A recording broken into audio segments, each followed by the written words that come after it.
On est arrivé à la parashat Shlach Lecha, qui, comme on le sait, est marquée dans sa première partie par la faute des explorateurs, une faute qui malheureusement nous poursuit jusqu'à aujourd'hui. Et évidemment, comme à propos de la faute précédente, qui était la faute du veau d'or, notre maître Moshe s'était tout de suite mobilisé pour prier en faveur du peuple et invoquer la miséricorde divine. Il le fait évidemment aussi après cette faute. Et on va bientôt étudier deux choses qui sont comparatives entre la façon dont la prière est adressée après la faute du veau d'or et dont la façon dont elle est adressée après la faute des explorateurs. Alors, voilà que donc Moshe Rabbeinu, qui entend évidemment qu'il y a une grande colère divine de le comportement envers ce qui est dit à propos d'Eretz Israël, qui était considéré comme le plus grand cadeau que Dieu pouvait faire depuis la faute de Adam Arishon. C'est ce que le Rav Hirsch enseigne. Il dit un enseignement extraordinaire. C'est la première fois que je vois ça, et j'ai trouvé un enseignement extraordinaire dans ce qu'il a dit. Il a dit qu'en fait, Eretz Israël était censé ramener l'homme au Gan Eden après la faute de Adam et de Chava. On est arrivé. C'est-à-dire que si notre entrée en Eretz Israël s'était passée selon le plan prévu, on aurait récupéré le premier exil. Le premier exil du monde a été l'exil de l'homme et de sa femme du Gan Eden. C'est le premier exil que l'on a connu. Adam et sa femme vivaient au Gan Eden. Ils ont été répudiés. Ils ont été mis dehors du Gan Eden. C'est le premier exil de l'homme. La première fois dans l'histoire du monde, il y a un exil. C'est l'exil de Adam Arishon et de sa femme après leur faute. Eretz Israël, et ça devait arriver donc 2448 ans après la faute de Adam Arishon, était censé nous ramener à cette dimension de Gan Eden dont on avait été expulsé depuis des siècles et des siècles. Si notre entrée en Eretz Israël s'était passée comme il le fallait, évidemment ça ne s'est pas passé comme il a fallu, et on est quand même rentré en Eretz Israël après tout ce qu'on a passé, y compris les prières que l'on va étudier de Moshe Rabbeinu. Mais il faut savoir que donc l'entrée en Eretz Israël n'est pas simplement un endroit où on peut enfin trouver un abri de tout ce qui nous est arrivé pendant toutes les autres générations. Non, pas du tout. Au niveau cosmologique, il s'agit d'une remise en place de l'histoire depuis son origine. C'est-à-dire qu'il y a eu un premier ratage dans l'histoire de l'homme. Ce premier ratage dans l'histoire de l'homme a été le non-respect par Adam Arishon et de sa femme de la volonté divine. Et après que l'on ait reçu la Torah, donc à nouveau on entend la volonté divine, de la même façon que Adam Arishon et Chava avaient entendu de Dieu les commandements qui s'étaient imposés à eux. Maintenant, le Ham Israël a entendu au Har Sinaï la volonté divine, à nouveau. Et si ça avait été conduit comme il le fallait, sans les deux fautes qui malheureusement vont marquer notre passage dans le désert, le veau d'or et la faute des explorateurs, en fait, on aurait récupéré l'histoire depuis son origine et on se serait ramené dans une situation de Gan Eden.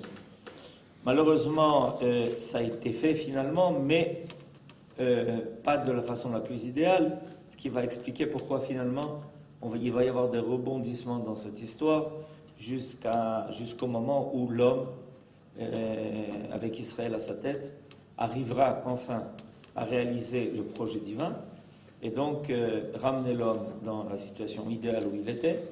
Et ça comporte beaucoup de choses qu'il faut étudier et comprendre qu'est-ce que veut dire la ramener l'homme au Gan Eden. Ça veut dire quelque chose. On comprend bien que la situation de l'homme au Gan Eden, à l'époque où il était avec sa femme au Gan Eden, c'est une situation qui on ne connaît pas malheureusement, on n'a pas l'expérience de ça. Et donc on peut juste faire la preuve par l'absurde. La preuve par l'absurde, c'est tout simplement remarquer dans le monde où nous vivons tout ce qui est manquant, tout ce qui est négatif, tout ce qui est raté, tout ce qui demande d'être récupéré, toute la tchouva qui doit être faite, et on peut par là essayer d'imaginer ce monde parfait, extraordinaire, où tout ce que malheureusement tous les maux à tous les niveaux, hein, pas seulement les maux qui frappent le corps, mais qui frappent l'esprit, qui frappent l'âme, qui frappent tout, tous ces maux disparaissent. Et on est dans un idéal où en fait on était censé vivre sans ces fautes-là. Et tout ça, le Ham Israël devait le faire, devait récupérer tout cela. Et voilà qu'il y a eu la faute des explorateurs. La faute des explorateurs est une faute extrêmement grave parce que c'est, en fait, d'après l'explication que je viens de donner, le refus de rentrer au Gan Eden. C'est-à-dire que l'homme, en fait, les explorateurs arrivent à convaincre le peuple de ne pas faire aboutir l'histoire, de ne pas maintenant rentrer en Eretz Israël. Et donc vous comprenez que la conséquence est beaucoup plus grave que simplement le fait de dire bon, on rentrera plus tard. On rentrera plus tard. C'est comme nos sages ont enseigné, mitzvah balei yadecha al tachmitzena, parce que quand tu rates une mitzvah, qui te dit que tu auras l'occasion évidemment, de pouvoir la faire plus tard. Et par exemple, une des choses que l'on a perdu dans l'affaire, c'est que malheureusement, Moshe Rabbeinu n'est pas rentré avec nous. Donc à partir du moment où Moshe Rabbeinu n'est pas rentré avec nous en Eretz Israël, ça va tout changer. Et il est clair que notre rentrée en Eretz Israël sera tout à fait différente de ce qu'elle aura été prévue au départ. Ça ne peut pas être la même chose. À partir du moment où Moshe Rabbeinu ne rentre pas avec nous en Eretz Israël, c'est quelque chose qui évidemment nous laisse déjà entrevoir que l'on va rentrer en Eretz Israël, mais que ça pourra pas être définitif tant que Moshe Rabbeinu ne nous accompagnera pas avec notre retour, c'est-à-dire que la Torah rentre en même temps que nous en Eretz Israël, d'accord? C'est ça que ça veut dire. Ça veut dire quoi que Moshe Rabbeinu rentre avec nous en Eretz Israël? Ça veut dire que la Torah rentre en même temps que nous. C'est que le Sefer Torah est à la tête. Ok. Ça veut dire qu'on peut comparer cette faute à celle de Adam Ça veut dire que... Ça veut dire qu'on peut mettre en parallèle cette faute avec la faute d'Adam Arishon? Absolument. Absolument. L'échec est de la même dimension. L'échec est de la même dimension. Il y a, d'après ce que le Ravish d'ailleurs enseigne, il y a en fait deux graves erreurs au niveau de l'homme. La première erreur, c'est que l'homme peut mettre une alternative à la volonté divine, la volonté de l'homme. Voilà, la faute c'est ça. La faute de Adam Arishon et de sa femme, il y a la volonté de Dieu et l'homme dit oui, j'ai une alternative, laquelle? Ma volonté à moi. Ça c'est la première faute. La deuxième faute, je parle évidemment à un niveau global, hein, ça va concerner ensuite tout le monde. Ça. Et la deuxième faute, c'est les origines de la faute. Et la deuxième faute qui se déroule à ce moment-là, au moment de la faute des explorateurs, c'est que l'homme pense que l'histoire peut se passer autrement que la volonté divine. C'est-à-dire mettre ma volonté comme alternative à la volonté divine. Et la deuxième possibilité, que l'histoire de l'homme peut être autre que l'histoire de Dieu. Voilà, ça c'est deux graves fautes. Ça concerne et la volonté et évidemment la providence et la façon dont Dieu mène son monde. À partir du moment où on pense que c'est possible, alors on va devoir faire un travail énorme parce qu'il y a un écart qui se fait entre l'histoire de l'homme et l'histoire de Dieu. Et à partir du moment où il y a un écart entre l'histoire de l'homme et l'histoire de Dieu, l'histoire de l'homme ne peut pas être idéale. S'il y a un fossé qui se crée entre l'histoire de l'homme et l'histoire de Dieu, tout, ça veut dire que dans l'histoire de l'homme, il y aura tout ce que Dieu ne veut pas. Parce que c'est ça que ça veut dire. Tout ce que l'homme voudra dans son histoire, on peut déjà penser que c'est ce que Dieu ne veut pas.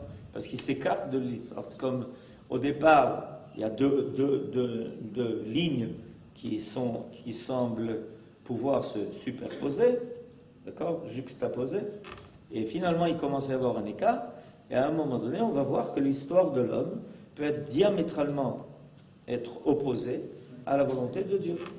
Ok, ça va être les Arba Malchuyot que l'on va constater à travers l'histoire, et à chaque fois, évidemment, ceux qui vont payer les pots cassés de cette histoire-là, de l'homme qui bifurque de l'histoire de Dieu, ça va être le Ham Israël, parce qu'il est au Kafour. C'est ce que Abraham Avinu a réparé quand il s'est aligné à la volonté divine. C'est ce que Abraham Avinu a commencé à réparer. Abraham Avinu a commencé à réparer ça. C'est pourquoi? C'est pour ça que il lui a été promis la terre. C'est pour ça qu'il lui a promis la terre. C'est-à-dire qu'à partir du moment, c'est très vrai, à partir du moment où Abraham Avinu prend conscience de ça, il a compris. Il a vu, il a entendu de Noach l'histoire du déluge, donc il sait très bien ce qui s'est passé dans ces générations, et il a vu de ses propres yeux l'histoire de la tour de Babylone. Et donc Abraham a conscience qu'en fait, il y a eu une erreur terrible de la part de l'homme, de vouloir mener une histoire qui est autonome et qui peut aller à l'encontre de la volonté divine. Et effectivement, Abraham Avinu commence à réparer ça. C'est un travail de longue haleine. Hein. C'est pas un travail qu'Abraham Avinu, mais il a jeté le semence. Il a mis en place. C'est pour ça qu'on arrive à une situation même où il prend son fils pour annuler complètement sa volonté devant la volonté divine. C'est-à-dire, regarde, en tout cas, le projet, il est là. Finalement, on n'a pas besoin pour ça qu'il soit sacrifié, évidemment.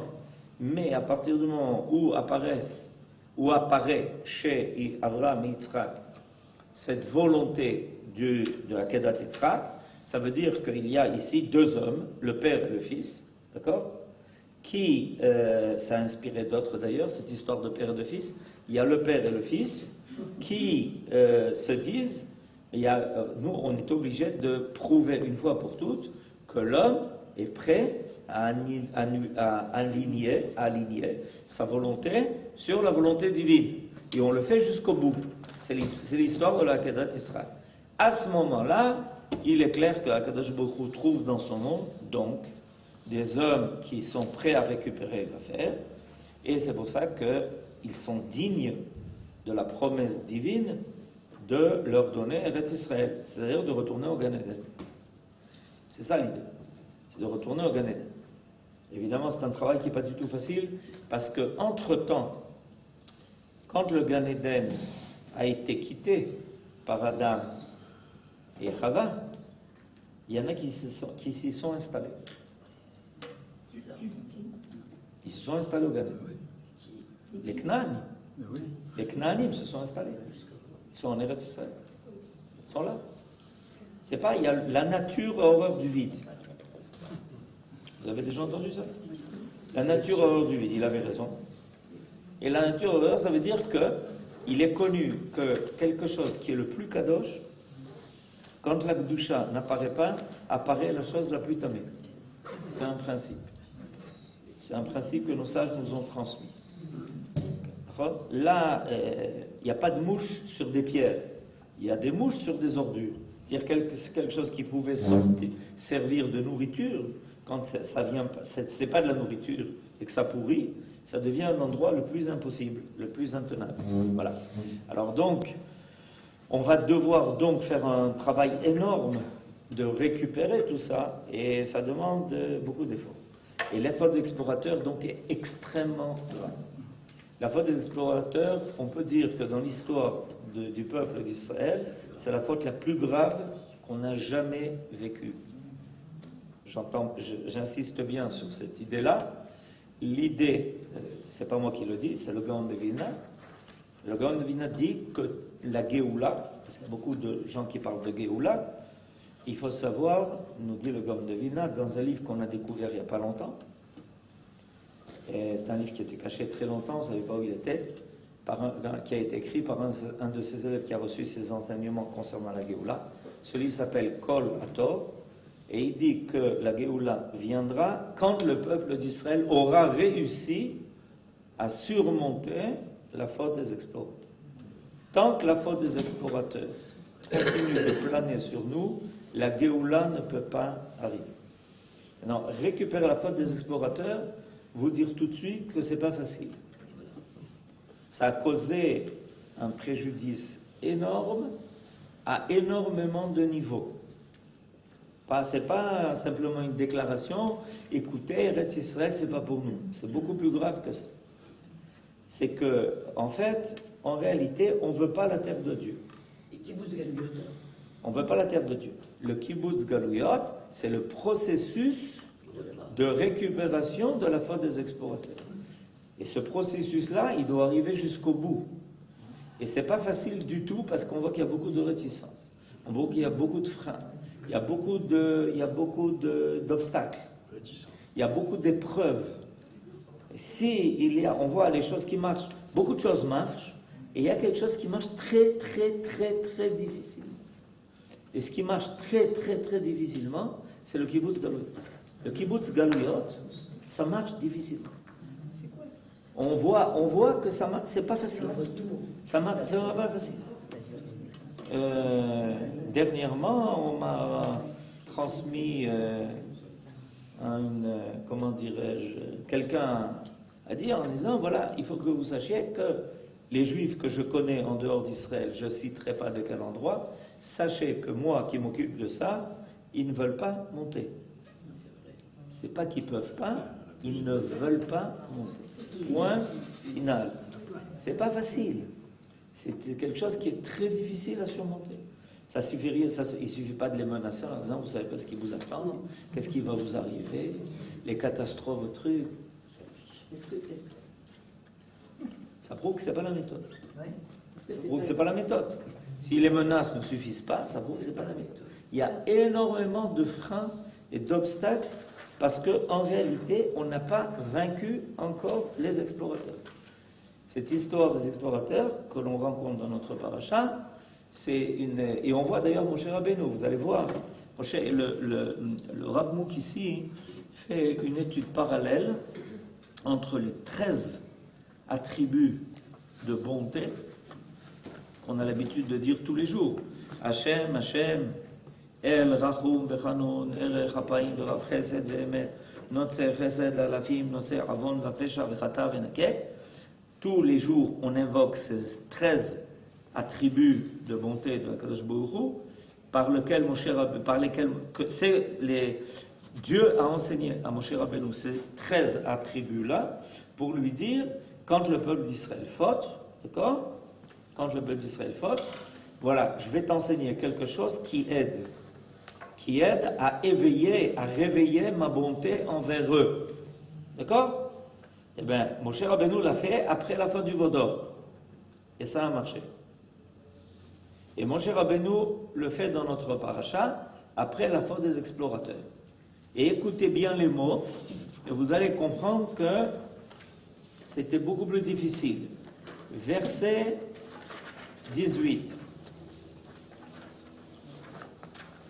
Hashem, Erech Hapaim Verav Chesed, Nose Avon Vafesha, Venake Lo Yenake. Vous entendez? Alors, regardez la parallèle et vous en percevez qu'il y a beaucoup de choses qui disparaissent tout d'un coup. Dans les 13 attributs que l'on dit tous les jours, et qui ont été dits après la faute du Vaudor, il y a marqué Hashem, Hashem. Ici, il y a marqué Hashem qu'une seule fois. Je continue. El Rachum Vechanoun, c'est pas marqué. Erech Hapaim, c'est marqué. Verav Chesed, c'est marqué. Ve'emet, c'est pas marqué. C'est pas marqué. Notzer Chesed, Notzer Chesed la'alafim, Notzer Chesed la'alafim, c'est pas marqué. Nosé Avon, c'est marqué. Vafesha, c'est marqué. Vechata, Venake, c'est marqué. Vechata, alors, il y a tout d'un coup, qu'est-ce qui s'est passé?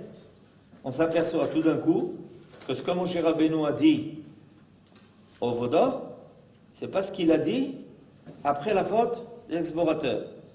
Mais Akadosh Baruch Hu lui a dit au Har Sinaï, voilà ce qu'il faut dire. Et tout d'un coup, c'est tronqué. Et tout d'un coup, Moshe Rabbeinu n'a plus les mots. Il n'a pas les mots. Je vous conseille vivement de prendre les deux textes comme je le fais maintenant et de les mettre l'un à côté de l'autre et même de les recopier, un mot en dessous de l'autre, et vous apercevrez que Moshe Rabbeinu n'a pas réussi à dire les mêmes mots. Et explique le Rav Mour, l'énumération des 13 attributs, je suis au verset 18 dans son commentaire, se trouve ici perturbée, parce que Moshe n'a invoqué que ceux de bonté, de longanimité et de pardon divin.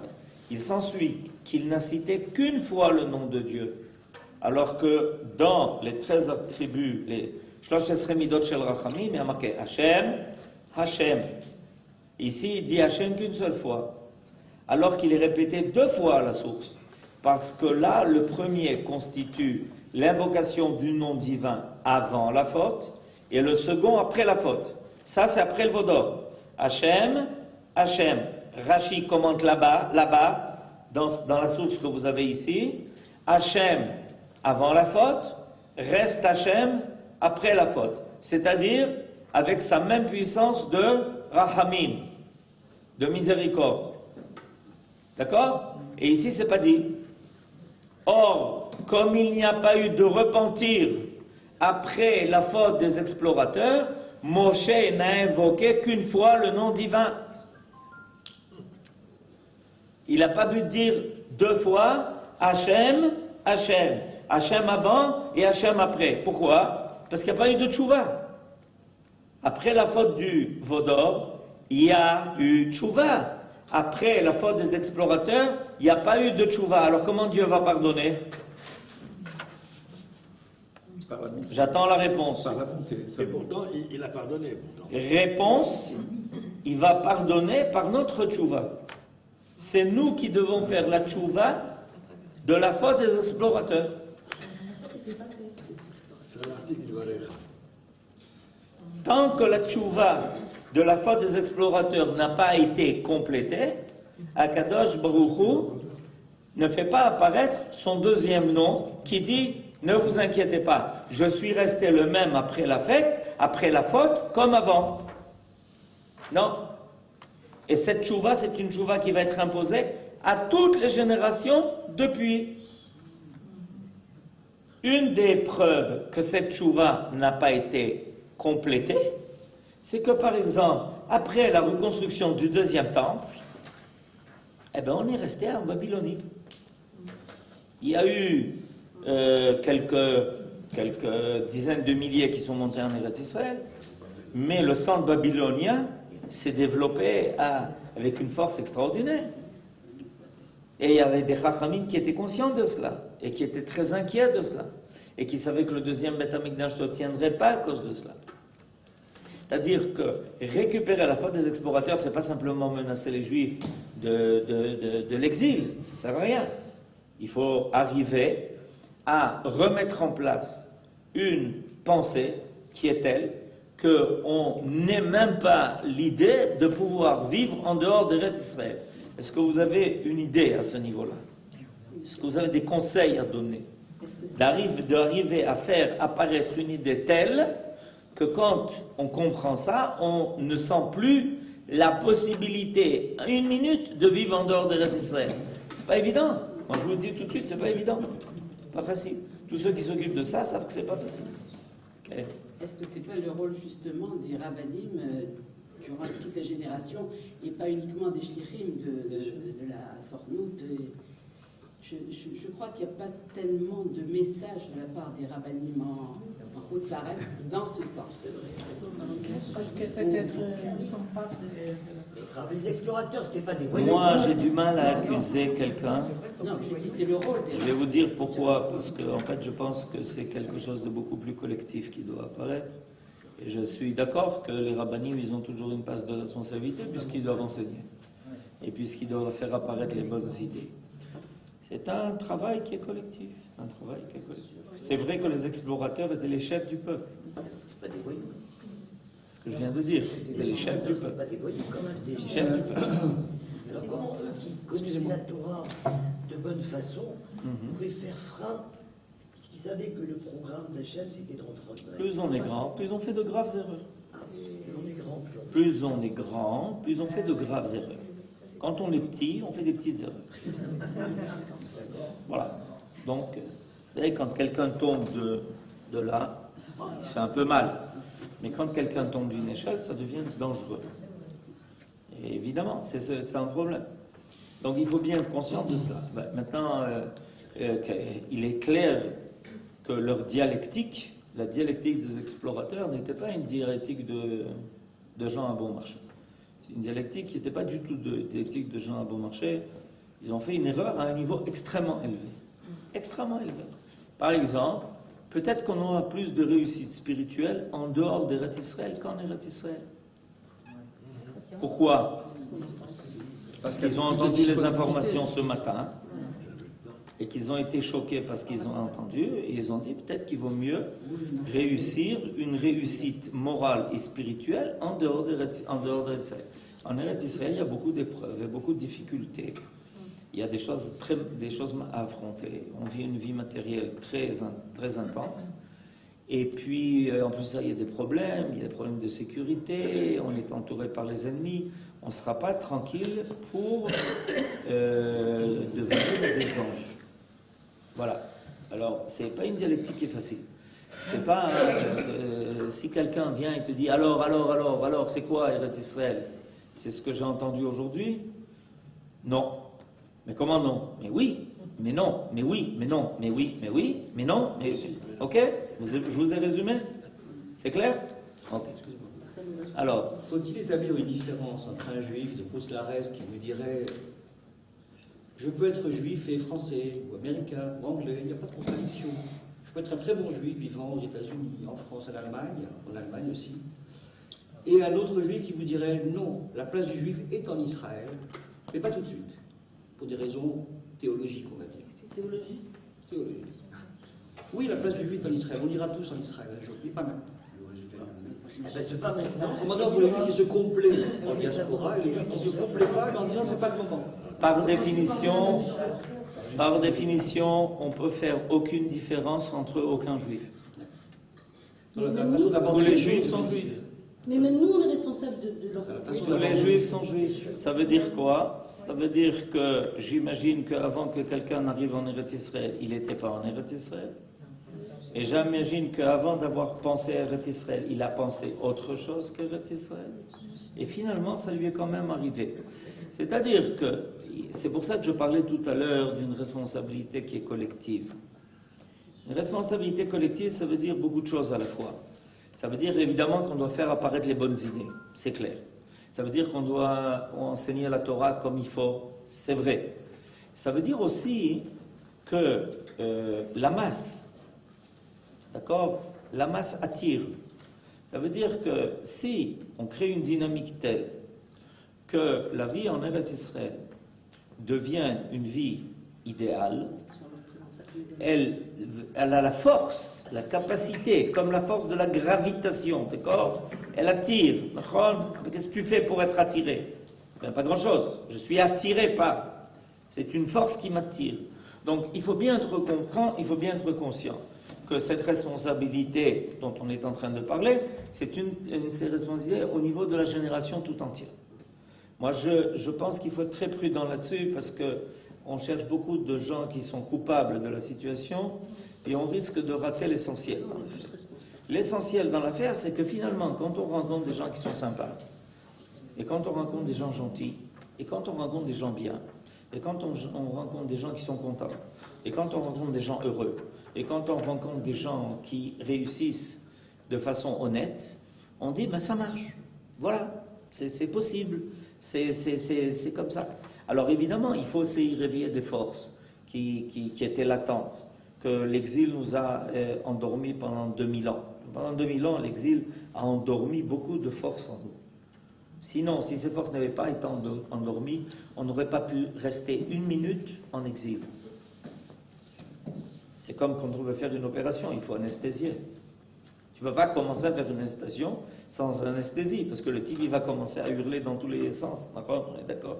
Mais c'est pareil, Dieu nous a anesthésiés pour pouvoir faire que nous soyons en exil pendant 2000 ans. Ces forces-là, elles ont été anesthésiées. Maintenant, les membres sont ankylosés, comme ça qu'on dit? Ok. Donc, finalement, à la fin des temps, les vapeurs de l'anesthésie se dissipent, les membres commencent à remarcher, mais ils sont ankylosés, alors il faut évidemment commencer à faire des exercices. Mais je tiens à vous expliquer que tout est ankylosé. Le moar, il est ankylosé. Le cœur, il est ankylosé. Tout est bloqué. Et à tous ces niveaux-là, il y a quelque chose qui doit commencer à remarcher, à travailler. C'est un travail énorme. C'est pour ça que ce travail-là, à mon avis, il couvre l'ensemble de la génération. Il couvre l'ensemble de ceux qui comprennent qu'on est dans un processus de kibbutz galuyot, et que ce processus de kibbutz galuyot est le tikkun du Chet HaMeraglim, et il nous concerne tous, chacun à notre niveau. Il n'y a personne qui est en dehors du jeu. Des fois, hein, il y a des gens qui donnent le sentiment, vous, qui c'est vous? Vous, là-bas, vous. Et tu es dans l'affaire, mon petit. Tu fais partie du jeu. La façon dont tu présentes les choses, dont tu les abordes, dont tu vis les choses, l'exemple que tu donnes, ça peut provoquer quelque chose qui attire, quelque chose qui repousse, quelque chose qui fait que les gens sentent que l'essentiel de la masse est passé en Eretz Israël aujourd'hui, que c'est là que se trouve l'avenir du peuple, et que le peuple d'Israël réussit ici à tous les niveaux. À tous les niveaux. Et ça, c'est un travail qui est collectif. C'est pour ça qu'on a un travail ici qui n'est pas moindre que le travail qui est là-bas. C'est un travail qui est réciproque. On est en message de réciprocité tout le temps, entre ceux qui sont déjà là, ceux qui sont là-bas en phase de venir, ceux qui sont là-bas et qui pensent qu'il faut être là-bas, qu'il faut rester là-bas, etc., etc. Il y a un travail, Les explorateurs ont fait un préjudice énorme, parce qu'ils ont atteint le moire. Vous comprenez? Ils n'ont pas convaincu un peuple tout entier en leur disant quoi il faut dire des choses, il faut dire des arguments. Comment vous avez dit? Contre Moshe Rabbeinu, contre Yoshua, contre Caleb. C'est quand même des gens de tête, ça, non? Ils ont un poids, ces gens-là, non? Comment ils ont réussi? Qu'est-ce qu'ils ont dit?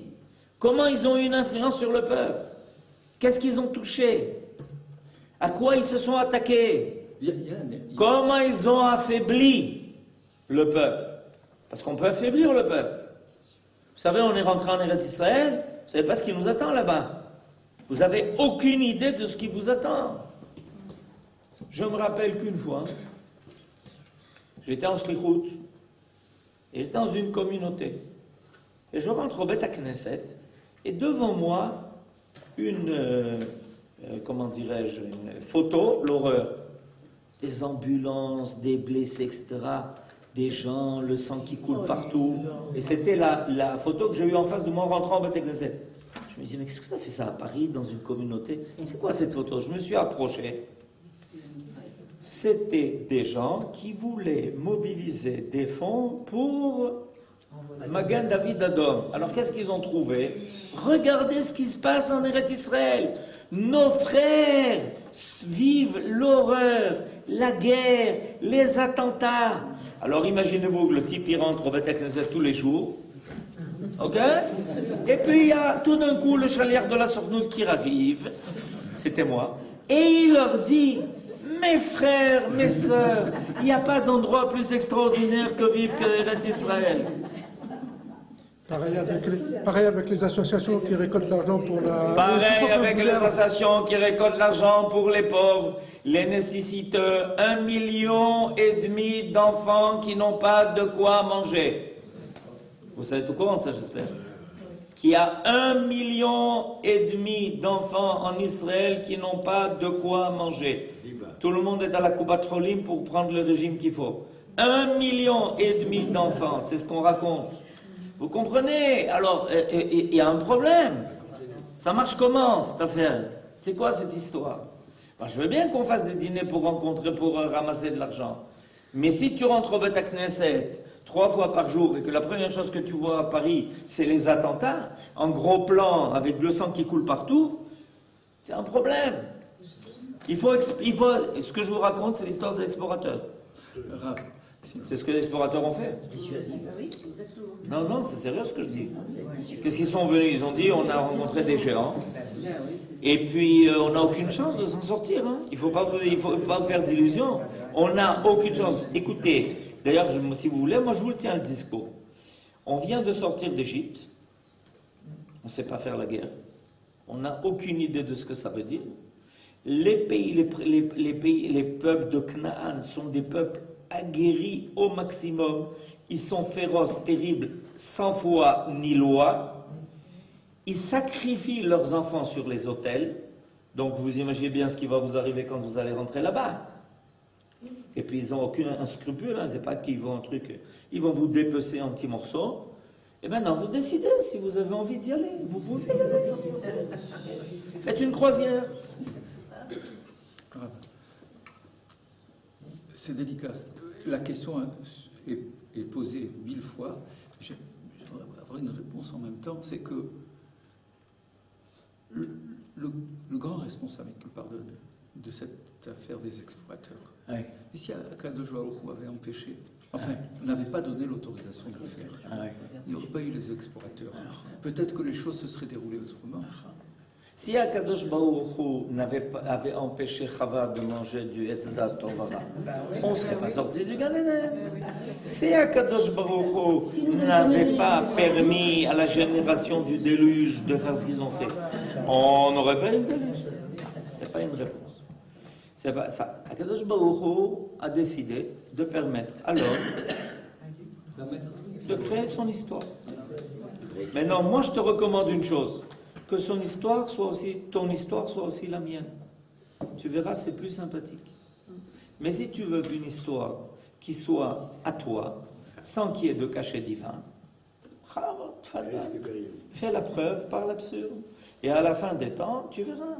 Si Akadosh Baruch Hu avait empêché les Iraniens d'avoir la bombe atomique, on n'aurait pas besoin de travailler comme on le fait. Le Rosh Mimshala, il n'aurait pas besoin de se démener du matin au soir dans le monde entier pour leur dire vous êtes en train, vous coopérez.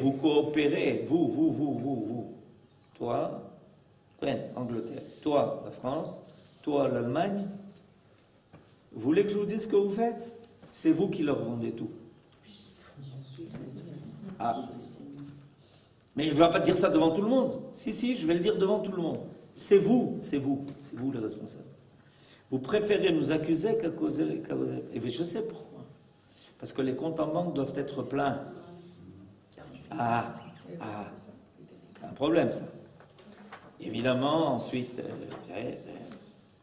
c'est M. Netanyahou qui fait le problème de le manque de paix dans le monde, c'est M. Netanyahou, c'est connu. C'est clair. Ça n'a rien à voir avec l'Élysée. Rien à voir. Rien. Là-bas, on est des tzadikim. Mais Kitsu, Akadosh Baruch Hu a créé l'homme en lui permettant de mener une histoire à tous les niveaux. C'est ça notre travail. Mais ça n'a pas servi d'exemple. Parce que l'entrée de Yehoshua en Eretz Israël, il envoie encore 2 explorateurs. Ça aurait pu mal tourner. Et ça a bien tourné. Oui. Tout ce qui est fait ensuite, c'est pour essayer de récupérer ça. Yehoshua, il envoie les explorateurs et il leur dit, et qui il envoie? Caleb. Son meilleur ami avec qui il était parti, et à l'oreille lui dit, Caleb, Yallah, Apam, Bezrat Hashem. Et ça marche. On fait tomber les murailles de Yéricho avec un chauffard. Opa!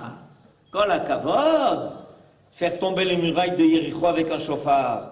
Oh, qu'est-ce que c'est le chauffard? c'est Rosh Hashanah, c'est la Tchouva. C'était pas suffisant pour effacer la faute. Non, c'était pas suffisant. Ensuite, il fallait conquérir les peuples de Knaanim. Il fallait pas se laisser influencer par eux, parce que les explorateurs, ils ont créé cette faiblesse de pouvoir être influencés par ceux qui sont là.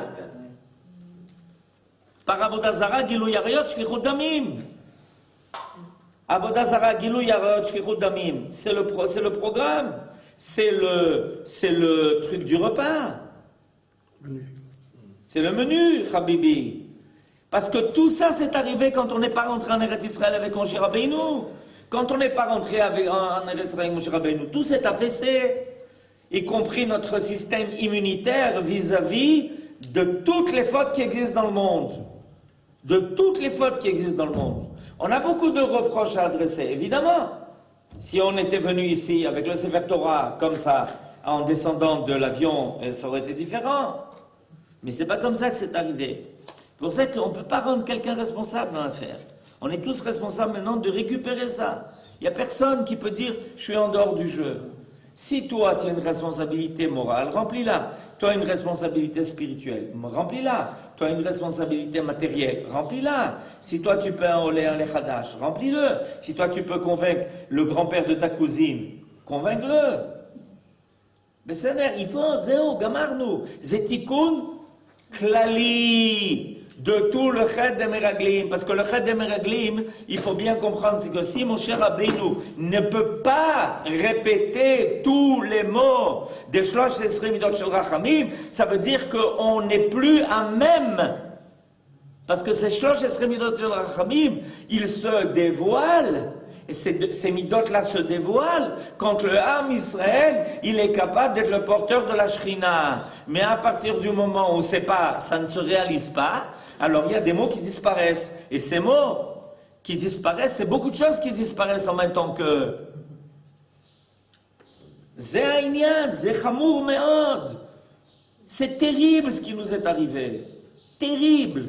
Mais en malasot, maintenant on ne va pas commencer à... Truc, il faut les takenetze. Il faut les takenetze. Par exemple, le mot émet, regardez ce qu'il dit, le mot émet n'apparaît plus. Pourquoi le mot émet dans son analyse de verset, dernier paragraphe, Nachmanit s'arrête à la tribu de vérité, auquel Moïse n'a pas fait appel. Une telle mention eût été déplacée quand Israël se rendait coupable de mensonges au sujet de la situation en Canaan. Je ne peux pas dire émet, en po émet. Yesh émet, en émet. Les explorateurs disent, et vous n'arriverez pas à vaincre les Knaanim. Vous n'arrivez pas à vaincre les Knaanim, pourquoi? Parce qu'on n'aurait pas la force. Mais je n'ai pas très bien compris. Qui nous envoie? Akadosh Baruch Hu. Donc qu'est-ce que tu es en train de dire? Que Akadosh Baruch Hu te crée un guet-apens. Il t'envoie, il te dit, et je ne vous donne pas la force de les vaincre. Mais vous vous rendez compte un peu du scandale? De quoi on rend coupable Akadosh Baruch Hu? Non, mais c'est un scandale qui n'a pas de nom, ça. Akadosh Baruch Hu nous envoie en Eretz Israël, d'après les explorateurs, en nous disant, allez vous faire couper la gorge des enfants. C'est phénoménal. C'est énorme, c'est terrible. Et on va subir ça à cause de ça. À cause de ça, on va subir ça. Pourquoi? Parce que quand tu prétends quelque chose et que c'est faux, ça finit par arriver pour te prouver que tu t'es trompé. C'est chamour meod. C'est chamour meod. C'est bidyuk haïnyan. Et c'est le tikkun de notre génération, et je dis sans exception. À ce niveau-là, je ne suis pas du tout d'accord avec cette idée.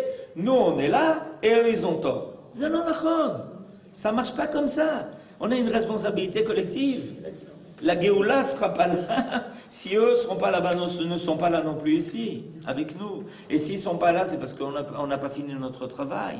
Non seulement envers eux, mais aussi envers ce qui se passe ici. À tous les niveaux, on a une responsabilité. À tous les niveaux.